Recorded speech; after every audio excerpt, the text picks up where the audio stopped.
આ તરફ મહીસાગરમાં પાણીની પાઇપલાઇન તોડી નાખવામાં આવી। પીવાનું પાણી ન મળતા પાઇપ તોડી નાખી હતી।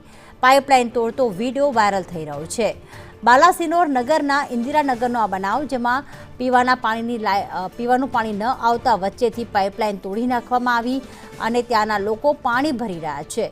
કૌશિક જોશી અમારી સાથે જોડાઈ ગયા છે। કૌશિક, જ્યારે તકલીફ પડતી હોય છે પીવાના પાણીની, ત્યારે રોષ ભભૂકી ઉઠે તે સ્વાભાવિક છે। અહીંયા પાણીની પાઇપલાઇન તોડી નાખવામાં આવીને પીપળા ભરવામાં આવ્યા, પાણી લેવામાં આવ્યું।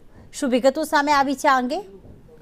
જી પ્રીતિ, ચોક્કસથી મહીસાગર જિલ્લાના બાલાસિનોર તાલુકાના શહેરી વિસ્તારની આ ઘટના છે કે જ્યાં પીવાના પાણી માટે જે કકળાટ છે તે ચરમસીમાએ પહોંચ્યો છે અને તેના કારણે જ પાણી મેળવવા માટે જ્યારે અવારનવાર રજૂઆત કરવામાં આવી હતી તેમ છતાં નથી મળતું ને તેના કારણે જ સ્થાનિક રહીશો દ્વારા પાઇપની જે મુખ્ય પાઇપ છે તેને કુવાડીથી કાપી નાખવાનો જે વિડીયો છે તે સોશિયલ મીડિયામાં વાયરલ થયો છે। જો કે આ ઇસમ દ્વારા પોતાને પાણી ન મળતું હોવાના કારણે આ પાઇપલાઇન કાપી નાખી છે, પરંતુ તેના કારણે આસપાસના જે રહીશોમાં જે પાણી જતું હતું તે વહેલી સવારથી બંધ થઈ ગયું છે। તેના કારણે સ્થાનિક લોકોની માંગ છે કે આવા ઇસમો સામે કાર્યવાહી કરવામાં આવે। પ્રીતિ, આભાર તમામ વિગતો માટે કૌશિક।